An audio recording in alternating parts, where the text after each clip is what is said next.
Hey folks, Lex here from Bored at Work, and we're going to be taking a look at the iOS 11 beta on the iPhone 7. Now this was just announced a few days ago at WWDC, and I've been using it on my main device. I was that excited I couldn't wait. I just wanted to see how it was, and it is a bit buggy. There will be some glitches here and there, but throughout my experience, I'm pretty content with what iOS and Apple has done as a culmination on this device. It's pretty awesome. Just looking at it, I'm doing something kind of different from most reviews. I'm using the screenshot feature or the screen recording feature for the whole video here. Now I am doing some post work with the voice, but you can actually do voice with the screenshotting, but it was too bad. But I'm just doing a screen recording for the video review. So we're gonna get right into it, guys. One of my new favorite features by far in iOS 11 beta is the new control center. It has gone through a UI overhaul as well as a user experience standpoint, and I, for one, am just in love with it. At first, it was a bit glaring. At first, seeing it on the WWDC streaming, you were like, what is Apple doing here? But in use, it is amazing. As you can see, I'm going through the 3D touch menus in the control center, so you can actually customize these yourself in settings, add them, remove them, rearrange them, anything you want you can do. And 3D touching certain toggles gives you to a further action, which is more than convenient. Apple's about using one finger throughout the UI as much as possible, almost like the second mouse, so you can right click it. The 3D touch is kind of like the new right click, and I'm totally with it. Going into the settings menu, there is a separate section dedicated to control center now.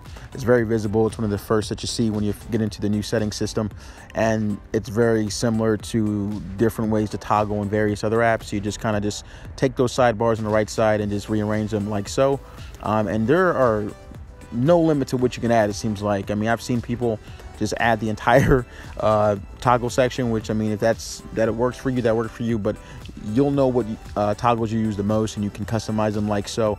And Apple has made it very simple to do this, and kudos to them for making the control center, which is already great, a lot better. Another asset to the new iOS 11 beta is the new App Store. I never even thought about Apple doing this. It's been the same for so many years. I just thought that they were going to keep it that way, but they have overhauled the UI and the user experience to the 10th level. It is beautiful, guys. It's very reminiscent of their News app, if you've ever used that, and their Apple Music app. There's going to be kind of like a ubiquitous flow to their apps now, and knowing that it's running on iOS and an iPhone, it is buttery smooth, even in beta. As you can see, the video just loads seamlessly. Their autoplay, which is kind of strange. The Safari browser adds a feature to not let anything autoplay, but they've used that for their App Store. But in a sense, it makes sense. They want people to be able to market their apps in a certain way, and this helps developers on the back end tremendously, and being able to show their apps in this App Store with visibility and marketability. It's just an awesome way to experience apps. They put them at the forefront, and again, it's an enjoyable experience throughout. I have no complaints for this, and it's a welcome change.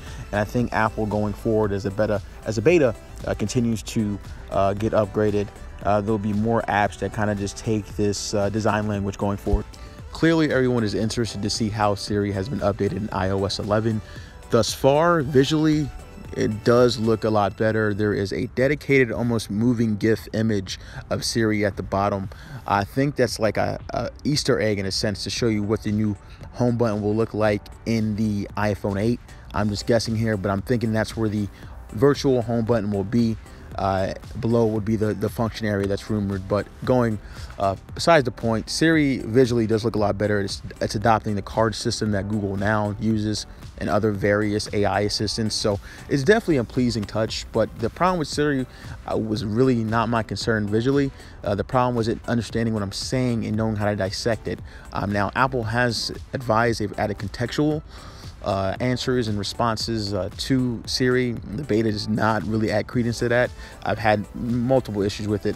I know the screen recording is showing the same thing about Cavaliers and Warriors, but I'm not answering that question again and again. I'm asking various other questions, from stats to game 5 possibilities to game 2 statistics, quarter, things like that. Now there's times where it's worked and it's like, oh wow, Siri really has gotten a lot better, but most of the time it has not worked. So, but not too much insight on Siri. It is the beta first version, so I'll add more updates to future videos to see how Siri has been upgraded with the new iOS 11 update. But so far, I'm a bit skeptical at this point.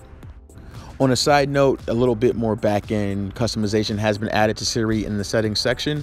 You can listen for Hey Siri, you can press for Siri, you can even type to Siri to ask certain questions, you know, if you're in an area where you can't really voice it out. So really great option to have. I'm surprised it's taken this long to happen, but you know how Apple works with its incremental upgrade system. But overall, it's a nice little decent bump to Siri, and we'll see over time if it really adds to what they said during the keynote.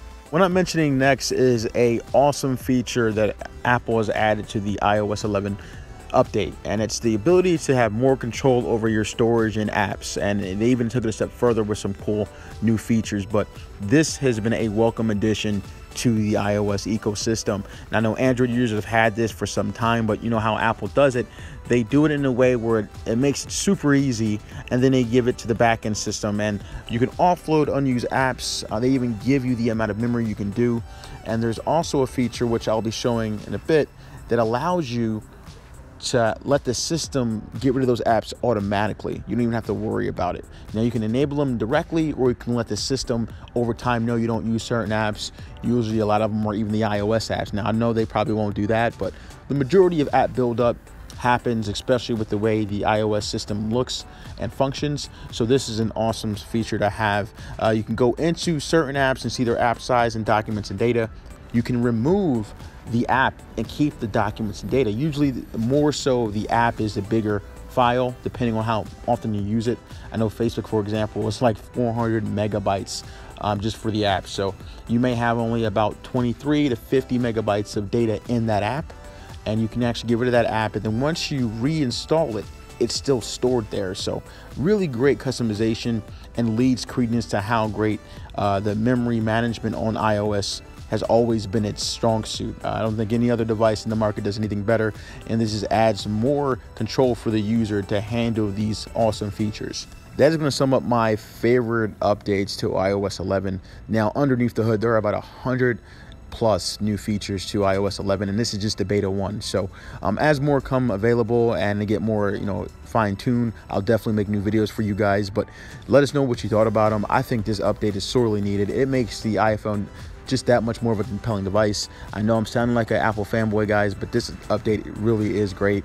And looking at the keynote, I think one of the major things to look out for is the new 120 megahertz ability and capabilities the software is able to use now. People are used to 60 frames per second. Wait until you see 120 frames per second on your mobile device. I think that's coming, guys, so I'm excited for that.